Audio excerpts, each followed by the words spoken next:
Hey everybody, hope you're well, and it's James here with a part-time entrepreneur, and today we're going to have a look at my top coins for February. So this is part one, there's two parts to this, and this month there is 9 coins. Normally there's 10, there's 9, but I've got a watch list as well, so slightly different, but I will talk through that as we go through.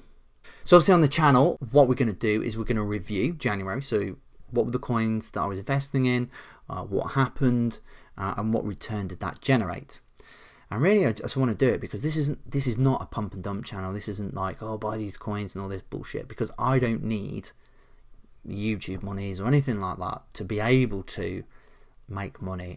My money's come from my own personal trading and different bits and pieces. So you know, probably a lot of people know the story, and you started with 500 quid, turned that into well over $250,000 now. So it's not, I don't need these things to be able to do that. So I really want to keep this channel, the feet on the ground, maybe is probably the best way to do it, but review and be accountable to have a look at what we've done. And also I want you guys to do the same. I want you to start measuring, what are you buying? Don't just buy blindly, because Dave down the road said Ripple's going up. Too many people did that at Christmas time and got absolutely shafted. You know, do some research. Don't just watch my channel. There's other really good guys out there, and there's some not so good guys, but you know, find the good ones, and you'll really start to build a good picture, and obviously read the white papers and all the rest of it. I mean, I don't need to tell you all that stuff, you know it. It's just sometimes we don't always do it. So let's have a look. So first one is January was unbelievable in terms of all-time highs. So I've put an all-time high column in on what was the return there, and also we're basing it on, if I theoretically invested $1,000, what would my return have been? So if we look at the all-time highs, that would have been $26,701 profit, which is just absolutely amazing. If you look at some of the top performing portfolios or even shares last year, the top performing share was 70% for the whole year. So that's nuts that we're just doing that in 1 month. Obviously the standout ones for me, Robinhood, KuCoin, you know, both exchanges coins, they seem to be very hot at the moment. It was one of the reasons that I picked those two. Again, Request Network, again, done very, very well. Even on the finishing prices would come down, you know, you'd still be up quite significantly. There are a few, not nails, but ones that just didn't perform. So Verge, very much the FUD that came out. You know, sometimes you can't always control these things. And also Bread, pretty much flat. But it did have a good all-time high, so if you'd been able to pop in and out on that one, you'd have done all right. Zcoin, again, in the video in start of January, I said, you know, this one you need to wait till it cools off. I still don't think it's cooled off yet, so I never actually went in on this one. Just continue to wait, because it just continued to free fall. I've seen a little bounce, but I don't know. I've not seen some bullish confirmation to say that it is on its way back up again. So again, that was really the nail in the portfolio, along with Verge, unfortunately. But I work on some simple metrics. If I pick 7 out of 10, I'm going to make a fortune. If I hit 3 out of 10, I break even. So this month, I think last month we had 10 out of 10. This month we've got, I'd say, 8 out of 10, because Bread's pretty much flat, so I can call that, which isn't a bad performance. And if we look at some of the numbers, you know, 26,000 on the all-time high and 8,000 on the standard, just buy it and hold it. So not a bad performance overall. And obviously KuCoin, Robinhood done absolutely fantastic. One of the main reasons I haven't got 10 and there's only 9 is just I haven't had time to do as much research. Things have gone a little bit crazy. Obviously done quite a lot of stuff with the BBC, radio, TV, bits and pieces, and I've got to say it was an absolutely amazing experience. There's going to be more stuff coming. Really excited about all the things in the pipeline, and just really happy and to be an advocate for cryptocurrency in sort of the mainstream. But I'm very privileged at the fact that it's myself. And I just want to say a massive thank you to everybody that's supported me on this journey so far. And you know, there's some huge things coming, and I mean huge things coming. So just keep watching, keep following, all the rest of it, and you're going to see some real cool stuff soon.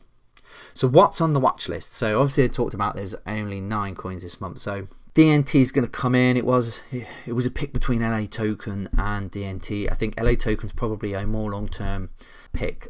Some others that have popped onto my radar is Oyster. So been starting to have a look at that one. Dash, I just think, seen some massive price drops there. I think we'll see that come back. And that really links to sort of Hempcoin. Now, I'm not calling out Hempcoin on its own.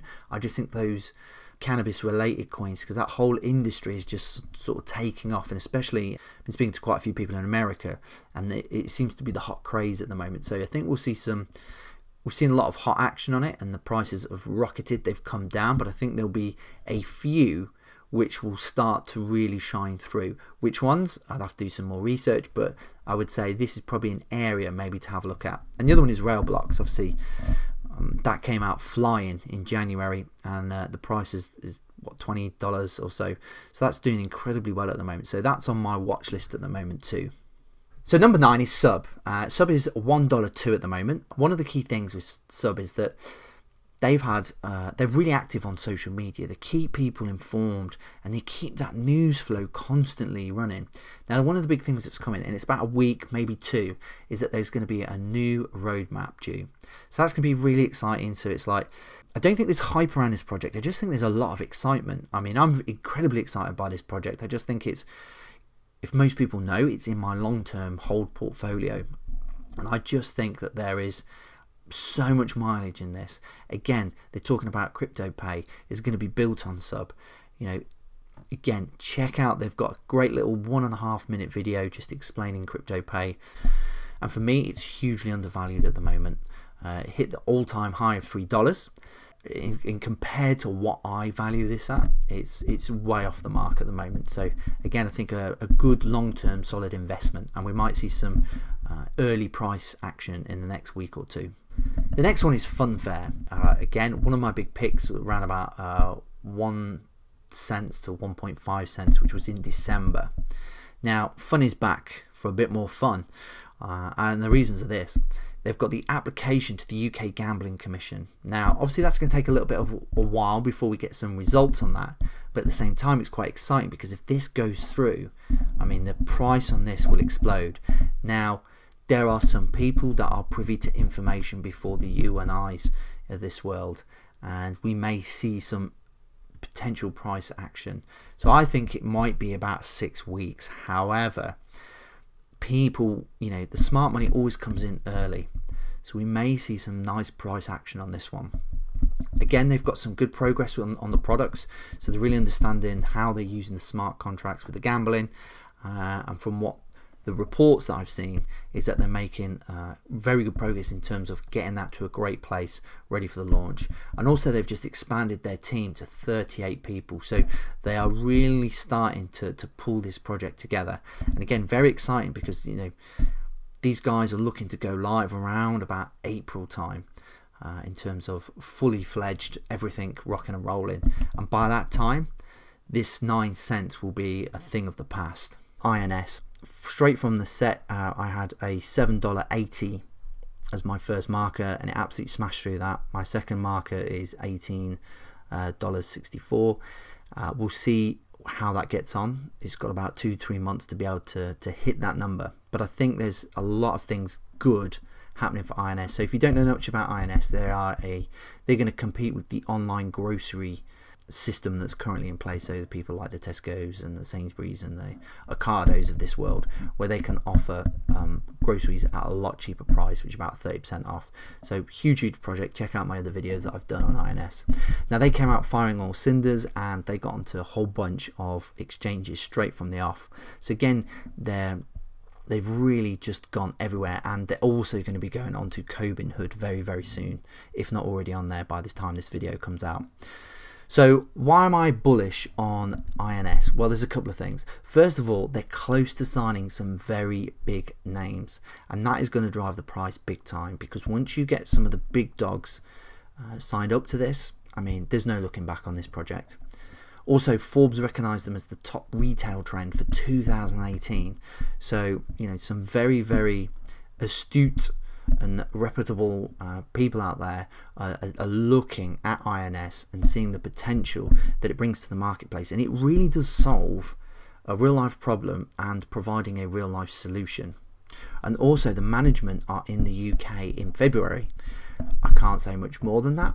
that could be linked to Point One potentially, but those guys are over. They've been incredibly active, and I think we'll see some very big news soon, and that will drive the price. Now that might be into March, but if something leaks, we could see the price go up in February. But you know, I work quite closely with these guys, and I know that there is a lot of stuff coming, so I'm quite bullish on the price on this one. So the next one is Bitcoin. Now that dropped out of the top 10 for a little while. It did for January, and rightly so, because it came back down to about 11,000. Now Bitcoin's had a fantastic journey, we all know, but I think that we've hit some like key psychological barriers in terms of pricing, and we've smashed through them.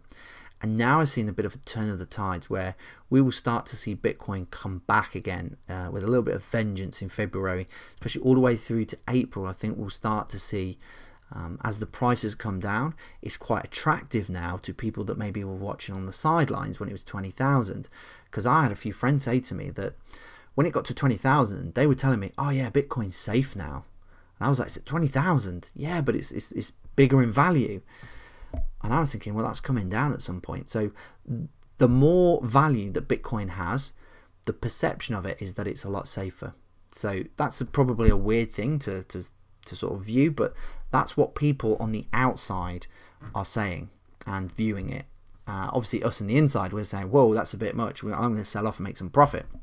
But people on the outside are going, actually, the higher the price, the more stable I feel it is. So that's probably a good thing, and hopefully we'll see the price of Bitcoin go up. Now we've got 50 pence, and obviously he didn't realize he had a stash of Bitcoin, but now they're worth like $8 million. So again, some famous people out there, you know, 50 pence, he's like huge in the industry. People respect him, he's in films, and actually he's quite a good actor actually. Quite like a lot of his films. You know, and that's creating a lot of buzz. Now I know on another project I'm working on, and he might be a clue to what it could be, but I'm not going to say until I have some good confirmation on what's happening.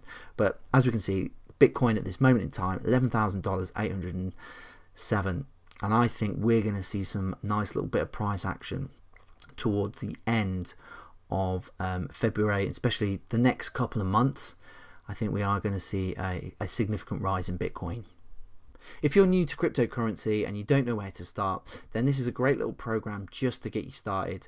It covers everything on all the basics to buying ICOs, and just enough to give you a good overview of the market and to get you started so you don't feel lost out there. As always, guys, thanks for tuning in. Today, none of it was financial advice. It was just my thoughts, my opinions. So please don't take that as financial advice. But as always, you can come and join my group, which is the PTE Cryptocurrency Community Group.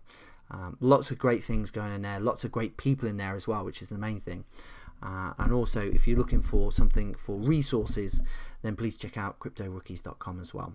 Alright guys, thanks for tuning in, and I'll catch you on the next video.